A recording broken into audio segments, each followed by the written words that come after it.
Assalamualaikum warahmatullahi wabarakatuh. Perkenalkan dengan saya Musyarifah, mahasiswi Universitas Pancasakti Bekasi semester 6 dengan program studi Pendidikan Anak Usia Dini.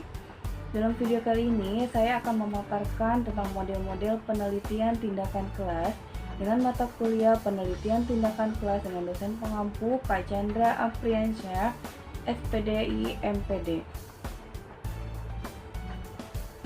Model-model penelitian tindakan kelas. Yang pertama, model Kurt-Lewin. Pertama kali PTK diperkenalkan oleh Kurt-Lewin pada tahun 1946. Pertama kali action research atau penelitian tindakan diperkenalkan. Pelaksanaan penelitian tindakan adalah proses yang terjadi dalam suatu lingkaran yang terus-menerus. Konsep pokok penelitian tindakan model Kurt-Lewin terdiri dari 4 komponen. Yang pertama, perencanaan atau planning, kemudian tindakan atau acting, pengamatan atau observing, dan refleksi atau reflecting. Kemudian yang kedua adalah model Kemis dan MC Taggart. Pengembangan dari konsep Kurt-Lewin terdiri dari 4 komponen, yaitu perencanaan, tindakan, pengamatan, dan refleksi. Tindakan dan pengamatan dijadikan sebagai satu kesatuan atau dua kegiatan dalam satu kesatuan waktu. Kemudian paling banyak digunakan oleh praktisi pendidikan di Indonesia atau guru dan kepala sekolah. Langkah-langkahnya terdapat penyusunan perencanaan atau plan, kemudian pelaksanaan tindakan atau act, dan observasi observe, dan refleksi atau reflect, dan kembali lagi kepada ke plan, act, observe, dan reflect. Yang ketiga, model John Elliott.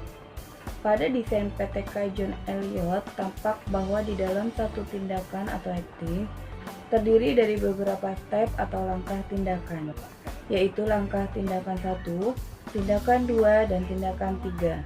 Dengan dasar pemikiran bahwa di dalam mata pelajaran terdiri dari beberapa materi yang tidak diselesaikan dalam satu tindakan. Kemudian penjelasan tahapan PTK John Elliott. Yang pertama, terdapat identifikasi masalah, kemudian yang kedua penyelidikan, yang ketiga rencana umum, yang keempat implementasi langkah tindakan 1, yang kelima monitor implementasi, yang keenam penyelidikan, dan yang ketujuh merevisi ide umum. Kemudian yang keempat model Cohen dan kawan-kawan. Langkah-langkah dalam melakukan PTK disarikan dari Marzuki tahun 1997 dalam Sukayat tahun 2008 model Cohen dan kawan-kawan. Yang pertama mengidentifikasi dan merumuskan masalah. Terdapat ruang lingkup masalah, identifikasi masalah, dan perumusan masalah. Kemudian yang kedua, analisis masalah. Yang ketiga, merumuskan hipotesis tindakan. Yang keempat, membuat rencana tindakan dan pemantauan. Yang kelima, pelaksanaan tindakan dan pencatatan.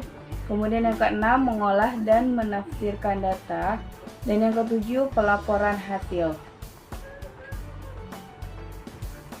Untuk model menurut MC Keman ada 7 langkah yang harus dicermati dalam PTK.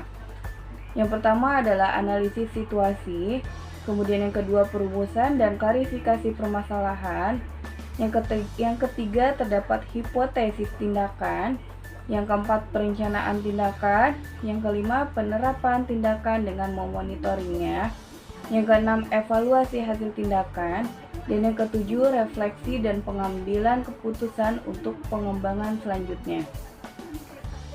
Kemudian model Hopkins dan Ebbutt. Berpatokan pada desain-desain model PTK para ahli pendahulunya, selanjutnya Hopkins menyusun desain yang dikenal model Ebbutt atau Hopkins tahun 1993. Bentuk alur kegiatan penelitian dimulai dari pemikiran awal atau Reconnaissance mencakup kegiatan diskusi, negosiasi, menyelidiki kesempatan, mengakses kemungkinan dan kendala, atau mencakup keseluruhan analisis. Di dalam PTK menurut Ebbutt, Peneliti mencoba gagasan-gagasan baru untuk melihat peningkatan atau perubahan sesuatu dalam bentuk efek nyata pada suatu situasi. Penelitian tindakan dimulai dari suatu ide umum, perencanaan untuk melakukan tindakan satu, monitoring dan pengamatan untuk melihat bagaimana hasil dari tindakan tersebut terhadap pencapaian tujuan, kemudian pelaksanaan tindakan 2. Kemungkinan tindakan 2 peneliti dapat merubah keseluruhan rencana dan kembali mengulang tindakan 1 dengan ide umum yang benar-benar baru, atau merevisi rencana dan melanjutkan dengan tindakan 2. Kesimpulan dari model-model PTK, model penelitian tindakan pertama kali dikembangkan oleh seorang psikolog sosial, yaitu Kurt Lewin. Penelitian tindakan kelas atau PTK adalah salah satu terapan penelitian tindakan dalam praktik di dunia pendidikan. Penelitian tindakan kelas merupakan proses perbaikan secara terus-menerus dari suatu tindakan yang masih mengandung kelemahan, sebagaimana hasil refleksi menuju ke arah yang semakin sempurna. Untuk mengatasi suatu masalah, mungkin diperlukan lebih dari satu siklus. Siklus-siklus tersebut saling terkait dan berkelanjutan. Siklus kedua dilakukan apabila masih ada hal yang kurang berhasil pada siklus pertama. Siklus ketiga dilakukan karena siklus kedua belum mengatasi masalah. Begitu juga siklus berikutnya. Seiring berjalannya waktu, penelitian tindakan kelas semakin berkembang dan berevolusi.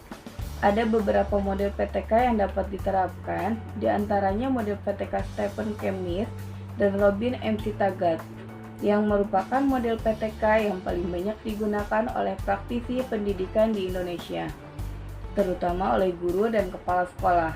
Lalu, model PTK menurut Elliot, model Cronen, dan kawan-kawan, model PTK menurut MC Kernan, model Hopkins, dan model PTK Ebert. Demikianlah presentasi dari saya, semoga bermanfaat. Terima kasih. Wassalamualaikum warahmatullahi wabarakatuh.